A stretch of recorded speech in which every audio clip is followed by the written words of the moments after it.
আমার মনে হয় না আজকে এই শাড়ি কেউ মিস করবে। প্লিজ যদি ভালো লাগে ভিডিওতে একটা লাভ অথবা একটা লাইক দিয়ে দিয়েন। বলে দিই আমরা শাড়িটা ফুললি পাচ্ছি আপু তোসরের ভিতরে, ঠিক আছে? এটা কিন্তু তোসর সিল্কের শাড়ি, কোনো নর্মাল হাফ সিল্ক বা এগুলো কিছু না, একদম তোসরের বডি।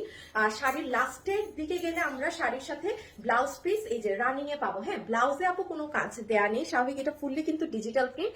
এখান থেকে আপনার ব্লাউজটা চলে আসবে, কিন্তু শাড়ির আপনার এই যে কুচির এগুলো পার্ট সাজানো থাকবে। দেখেন পুরোটা কিন্তু আপু এগুলো হ্যান্ড ওয়ার্ক, এক একটা জিনিস হাতে বসে বসে করা, এটা যে কি কষ্টের জিনিস।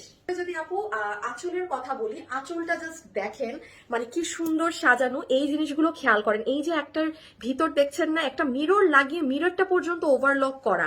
চিন্তা করেন কতটা সুন্দর করে শাড়িটা, কি সুন্দর করে পুরো শাড়ির এই জায়গাটা সাজানো।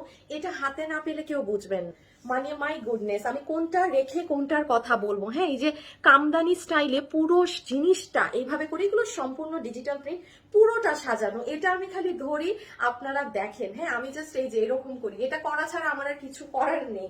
মানে এটা কিভাবে আপনাদের আমি বোঝাবো এটার সৌন্দর্য, জাস্ট অ্যামেজিং।